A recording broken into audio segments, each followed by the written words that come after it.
Tere tulemast videoülevaatesse, head investorid, kauplejad, krüptohuvilised. Minu analüüs Bitcoini hinnagraafikust. Ma teen oma analüüsi Ellioti laineteooria põhjal ja annan siis ülevaate, milline võiks olla prognoos, arvestades siis Ellioti kriteeriumeid. Esimene nii-öelda makropilt, mida ma vaatan, algab siis kõik siit nullist või nii-öelda kõige algusest. Ja siis 2017 aasta lõpuks sai meil siis valmis esimene laine. Järgmine bear market ehk karutrend, mis siit alla läks, märgistame siis teise lainega. Ja teooria järgi peaks olema käimas praegult kolmas laine. Et selleks, et prognoosida või projekteerida kolmanda laine võimalikud hinnad, joonistan siis siia Fibonacci laiendi selle esimese laine harja pihta ja tagasi alla. Et kolmas laine ei tohi olla kunagi kõige lühem. Ja üldiselt on ta siis sellised tasemed nagu 161% siin ja 260% siin. Kuna teise laine tagasi langus oli äärmiselt sügav, siis on suurem tõenäosus, et see kolmas laine minimaalselt saavutab 260% esimesest lainest, mis on siis 52 000. Ja arvestades seda ma panen siia ühe joone maha, et asi ei läheks segaseks ja kustutan ära selle laiendi. Et see võiks olla siis selline pikem prognoos kolmanda laine sihist. Kolmas laine omakorda peaks siis jagunema lahti 5 laineks, niisamuti nagu seda oli esimene laine.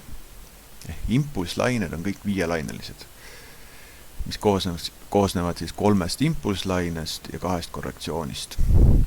Ja siin on ilmselgelt näha esimest rallit, mille märgistan esimese lainega, mille vastu siis toimus korrektsioon A, B ja C.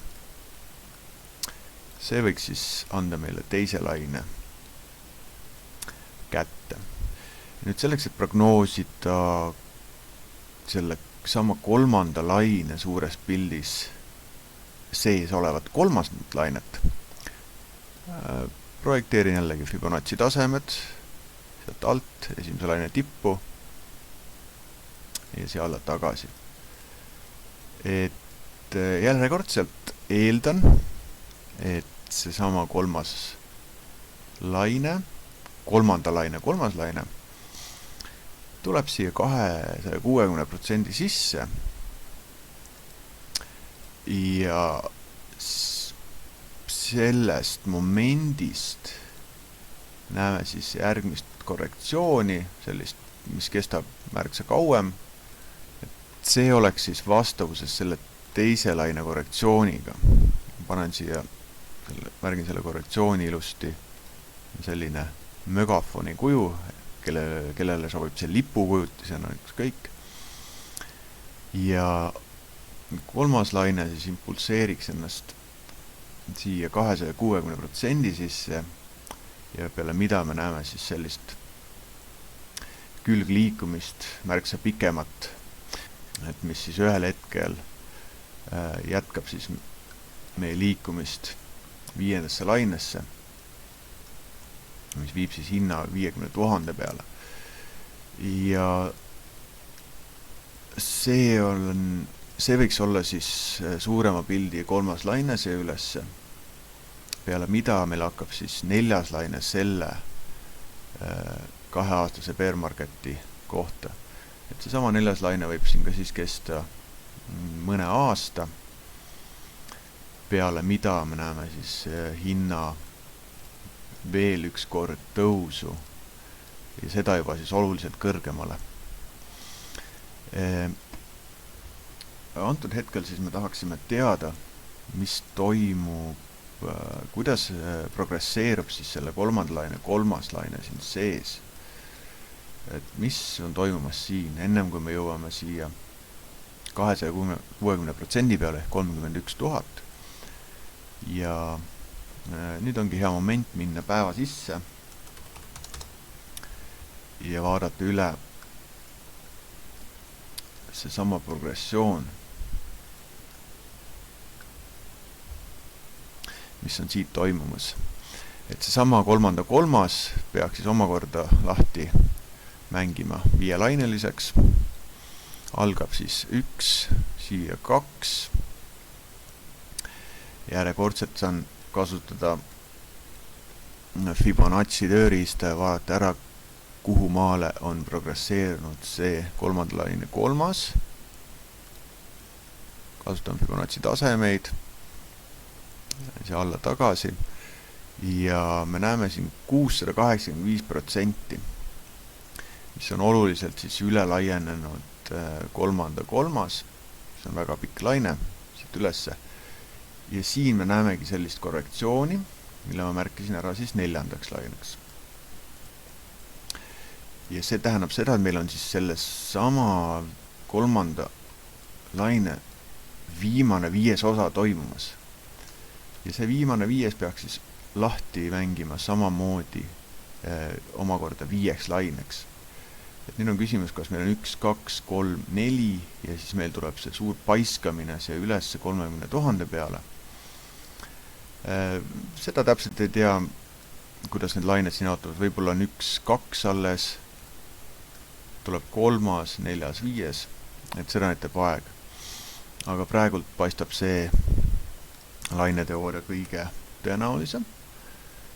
Ja hetkel ma kindlasti ei kutsuks seda pikemaajaliseks tipuks siin, vaid eeldan ikkagi, et see bullitrend jätkub kuni 30 000-ni ja peale seda siis näeme sellist võib-olla poole aastast korrektsiooni, peale mida siis liigume edasi 50 000 peale. Siin on ilusti peale tehtud. 1, 2, 3, 4 ja siis 4, 1, 2, 3, 4, 5. Et viies laine omakorda läheb veel viieks laineks lahti. Krüptomarketite puhul ja maavarade puhul ongi tegelikult alati märgata seda, et need viiendad lained kipuvad olema kõige ulatuslikumad ehk progresseeruma ja lahti hargnema kõige enam. Antud hetkel siis esimene laine on kõige lühem, kolmas laine on siis teise pikkusega ja viies on kõige pikem. Reegel ütleb, kolmas laine ei tohi olla kunagi kõige lühem ja antud juhul see kriteerium ka paika peab.